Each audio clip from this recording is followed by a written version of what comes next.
আজ সকালে বাজার থেকে এই টাটকা চেলা মাছ এসেছে। আর সেটা দেখেই আমি ভাবলাম, আমি এই মাছ যেভাবে রান্না করি সেটাই আজ রান্না করব। বাজার থেকে মাছগুলো কাটিয়ে এনেছি, সেগুলো ভালো করে ধুয়ে একটা থালায় রেখেছি। এখানে যে সবজি দেখছো তার মধ্যে বেগুন আর আলু একই মাপে কেটে আগে থেকে রেডি করে রাখলাম। আর একটা পাত্রে এই মাছগুলোকে লবণ হলুদ খুব ভালো করে মাখিয়ে নিলাম।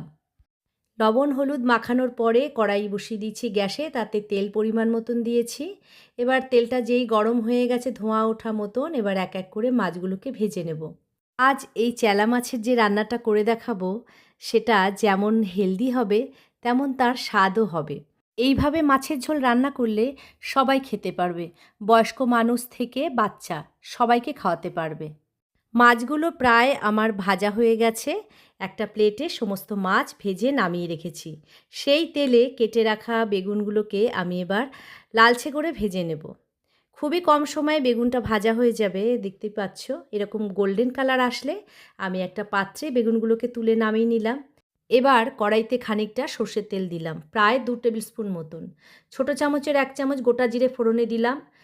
লম্বা করে কেটে রাখা আলুগুলোকে এবার লালচে করে ভেজে নেব। এই আলুগুলোকে তেলের মধ্যে সব ছেড়ে দিলাম। অল্প লবণ আর হলুদ দিয়ে আলুটাকে লালচে করে ভেজে নেব। আর পুরো রান্নাটাই সর্ষের তেলে করব। আলুগুলো যখন ভাজা হয়ে যাবে তখন তাতে সমস্ত গুঁড়ো মশলা মিশিয়ে দেব।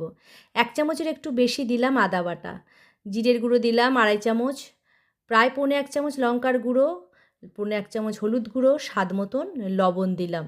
এখন অল্প করে জল দিয়ে মশলাটাকে ভালো করে কষিয়ে নেব, যতক্ষণ না মশলা থেকে তেল ছেড়ে যাচ্ছে। মশলাটা খুব ভালো করে কষিয়ে নেব। এই সময় গ্যাসের ফ্লেমকে একদম মিডিয়াম করে রাখব, যাতে মশলাটার তেলটা ছেড়ে যায়। এরপর পরিমাণ মতন জল দিয়ে দেবো। মাছের ঝোলে গরম জলও দিতে পারো, তাতে স্বাদটা একদম ভালো হয়। আর ঠান্ডা জলও দিতে পারো।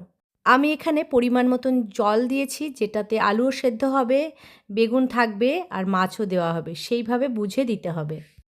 10 মিনিট মতন ঝোল ফোটাতে হবে। আলু সেদ্ধ হয়ে আসলে তখন এই ভেজে রাখা বেগুনগুলো দিতে হবে। আগে থেকে বেগুন দিলে পুরো বেগুনগুলো গলে যাবে। আগে থেকে বেগুন ভাজা আছে, তাই বেশি সময় লাগবে না বেগুনের মধ্যে ঝোল ঢুকতে। এরপরে ভেজে রাখা মাছগুলো এক এক করে সব দিয়ে দিলাম, আর মিনিট 5 ফোটাবো।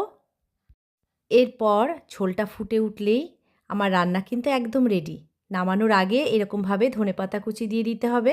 মাছের ঝোল সম্পূর্ণ রেডি। আলু বেগুন দিয়ে এই চেলা মাছের ঝোল তোমরাও এই রেসিপিটা দেখে বাড়িতে বানিয়ে ফেলো। নিত্য নতুন নানান রকম রেসিপি যদি দেখতে হয় আমার চ্যানেলটাকে অবশ্যই সাবস্ক্রাইব করে নাও। আর সবাই ভালো থেকো, সবাইকে ভালো রেখো। আসবো আবার নতুন কোনো রেসিপি নিয়ে তোমাদের কাছে।